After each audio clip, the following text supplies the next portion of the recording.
Awesome, awesome. I do want to say, as you guys are kind of, on this call this morning, yeah, let's do gallery. We're good here. Hold on one second. Let's do this. Here we go. Sorry, let me switch on my screen. Okay, so I do want to just kind of preface this here. We heard this at church the other night. You guys are really good, consistent, showing up in the chat. I see you guys in there. I want to just put this out there because it's so, so important. Write this down if you're taking notes. We duplicate what we tolerate.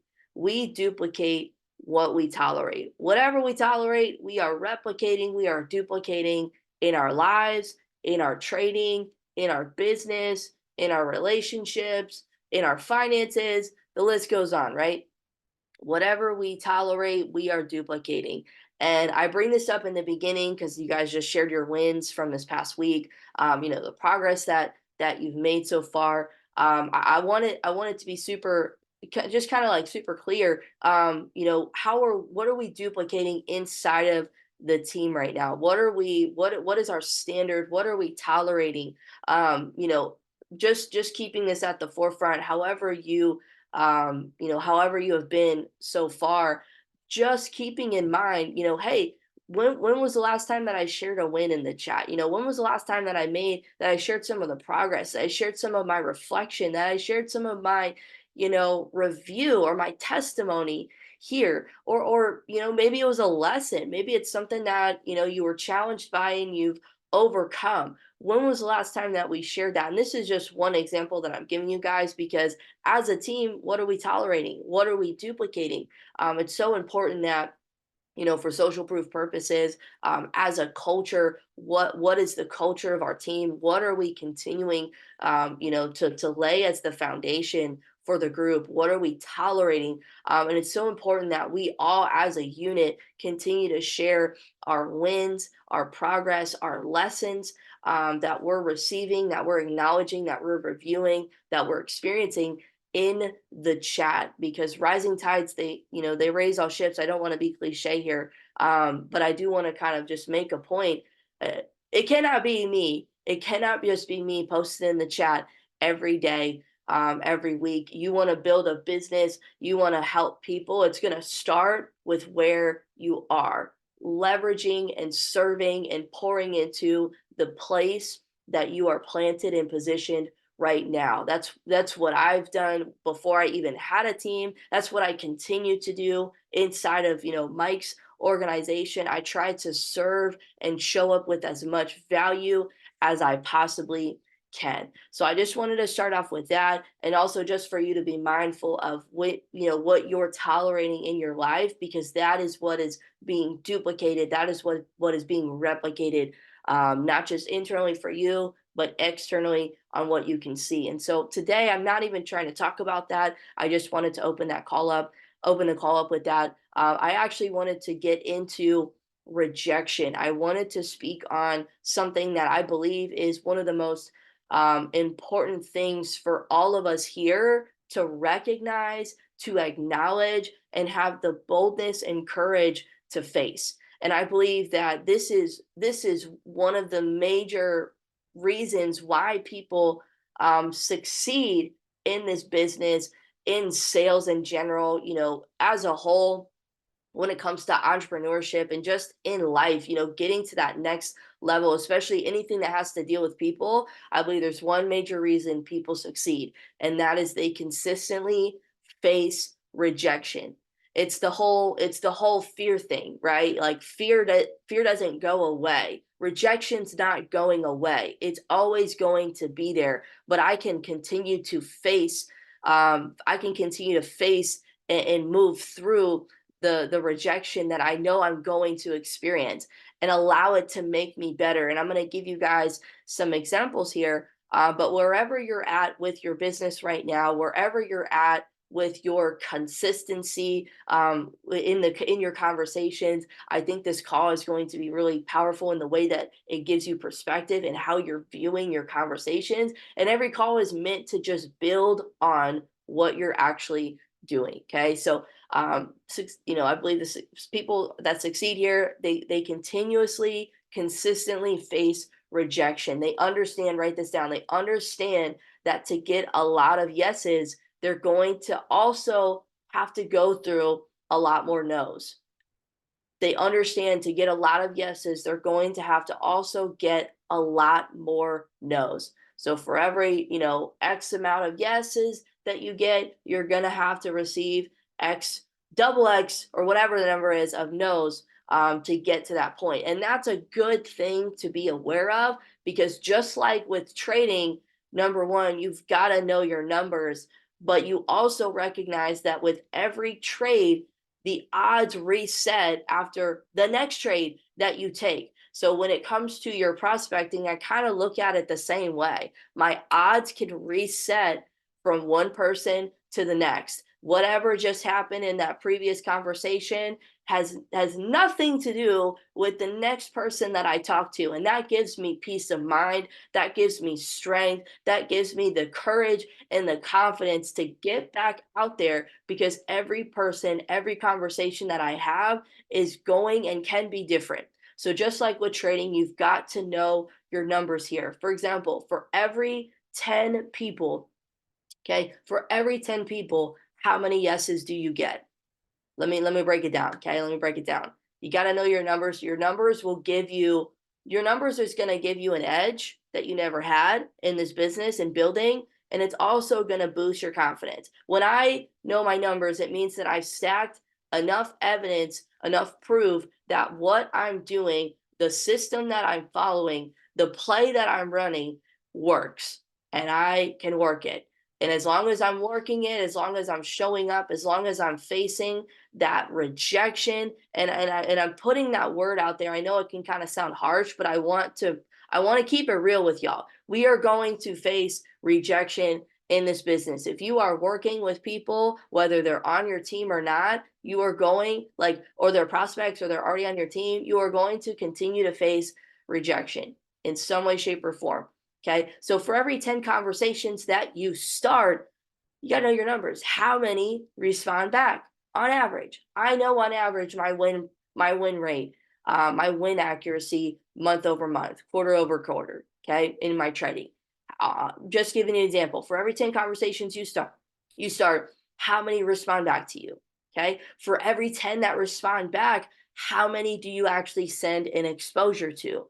For every 10 that you send an exposure, that see an exposure, how many do you book a three-way call?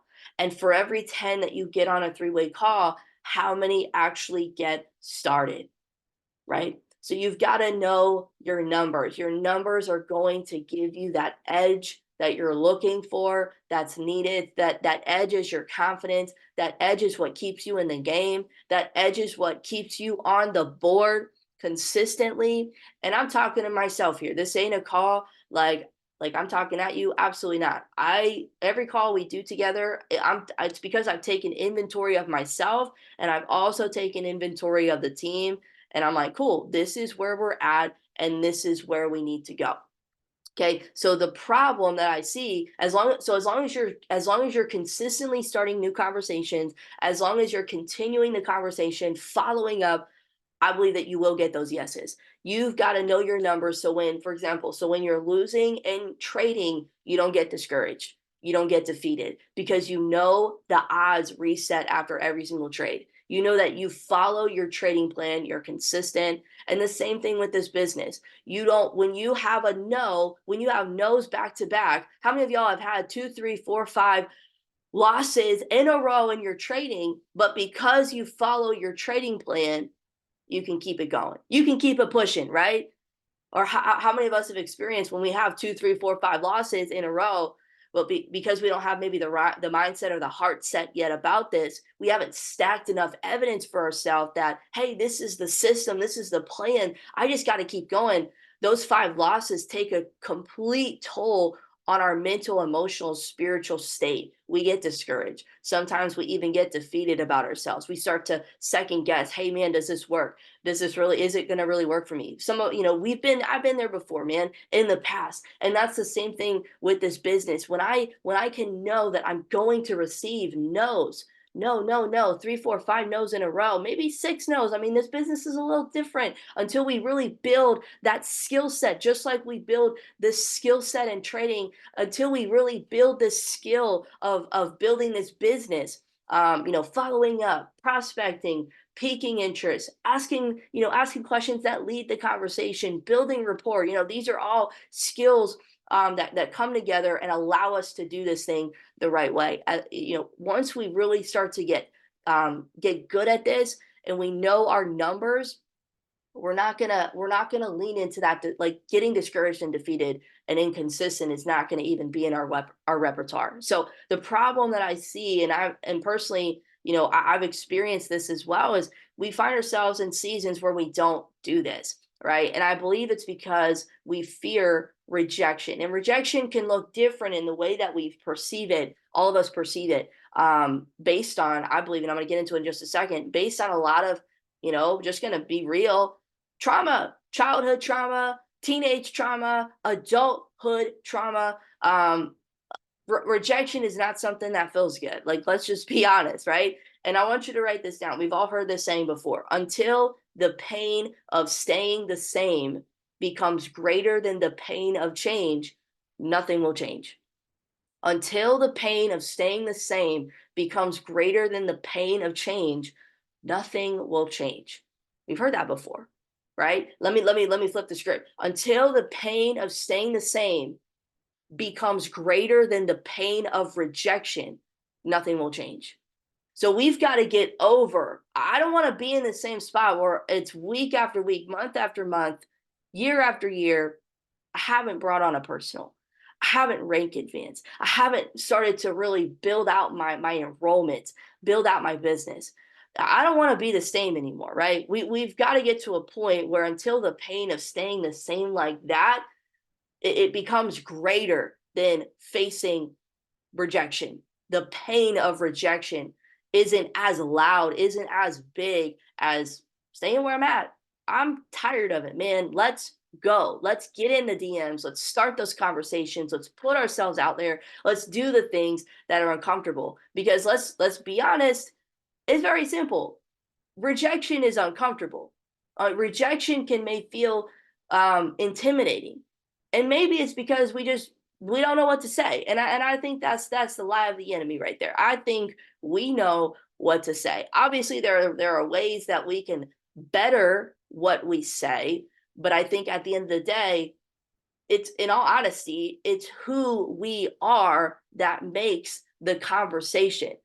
I don't like giving out scripts. I'll give you examples of conversations that I'm having all day long so you can see how I'm navigating. But it's not just what I'm saying, it's how I'm thinking. It's my heart set. And I believe it's who you are that's making or not these conversations. How you think, your personality, your flair, your energy. Now, look, there's a system. If you're not bringing people on, you probably want to stick to the system to a T. No need to get crazy. No need to do your own thing until you follow the system that's been proven to work. Just do that. Start to build your confidence. Start to get some numbers on the board.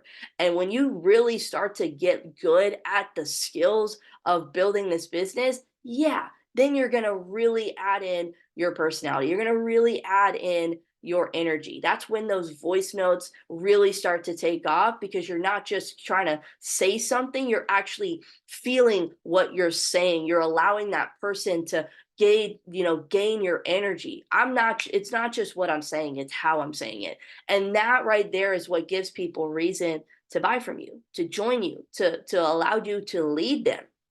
Okay, that plus knowing your message, and I believe we've been doing. I believe we've been doing such a good job in the chat with kind of expressing this culture of a message. Our message, I believe, as a team, isn't to get people, isn't to just get a quick sign up, isn't to make a quick buck. It's none of that. It's not flashing profits. It's none of that.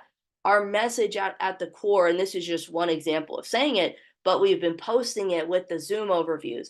All the Zoom overview calls, if you guys read the full text, at the very bottom of the text, it says, something like, learn the skills and strategies to earn income in addition to your 9 to 5. And that's just the starting point. I know you guys on this call, we're not here to just, long term, we're not just here to make money in addition to our 9 to 5. We want freedom. We want, to not work our 9 to 5 anymore. I get it. But for the average person, and for a lot of people, just keeping it real, that is the starting point. And a lot of people, when we give them real expectations of what this is when they come in, they're going to be set up for success. They're going to be able to thrive. Hey, you can do this, and you're encouraged to do this part-time until you really until you really start to learn the skills, until you really start to gain some momentum and you develop yourself as a leader, you develop yourself in these skills, you catch that vision, you naturally become that leader, like Jason Brown said. And you gain momentum, then this thing is going to take off and you're going to run in a completely, bigger, deeper direction for yourself. But like that yourself, who you are, is what is making these conversations. That plus knowing your message. What is your message to people? It's very simple. I just shared it with you. We're trying to share with people the skills and strategies to earn income in addition, part-time, to their 9 to 5. Keep it simple. Keep it simple. You can kind of say it in your own way, but just that is a really great breakdown. And we've been super consistent with sharing that message. And guys, like, I know you guys can't see the call numbers on your end when we jump on the Zoom overviews, but when I'm doing the overview like I did on Wednesday, we had the most people on that call that I've seen in a long time. And I believe it's because we are casting the right message, we're casting the right vision, and people are starting to get unapologetic about sharing this thing. They are facing rejection, head on, and they're not caring about the no's because they know that the no's are getting them one step closer to the yeses. So I believe it. I believe if we do that, we are going to see a rise in ourselves. We're going to see a rise in our personal team, in our organization. And I believe that I want to share this with you. What happens? What happens when we embrace rejection? When we're no longer bound, right, to rejection? Because this is what happens. Like we say, we're sometimes maybe inconsistent.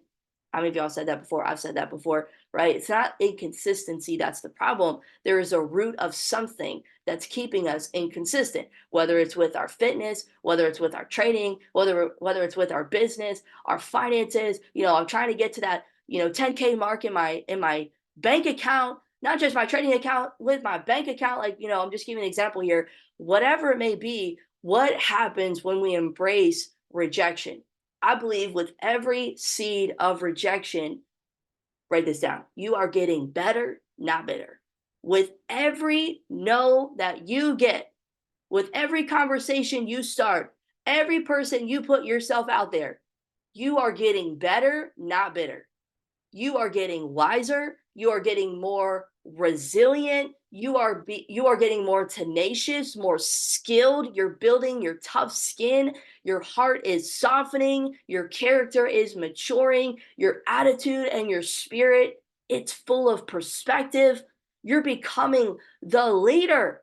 Not only the leader, you're becoming the person that God has intended for you to be when you face rejection. But you don't grow into those characteristics. You don't develop that heart set, that excellent spirit, that mindset, the longevity that's necessary and required to build a lasting, sustainable, impactful, empowering business without things like rejection.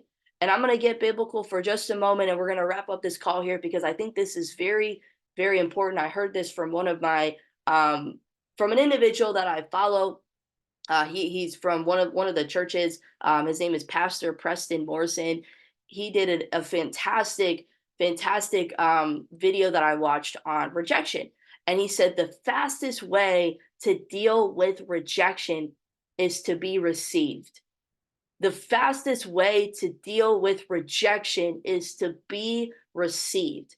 Now, what does that mean? I didn't know. I knew what that, like, I had an idea, but I didn't really know what that meant. So to be received, right? To realize that even if the world rejects you, God has and always will receive you right where you are, who you are. Obviously, we didn't want to stay where we are, but we can come as we are. God, and this has something to do with business, but I'm not talking about business right now. I'm going back to that root of rejection. I'm going back to that where the bondage started, where the subconscious mind was infiltrated as maybe a child or a teenager or somewhere in our adult lives where we started to, just crumble as a person because of rejection. Look, I don't like rejection as much as the next person.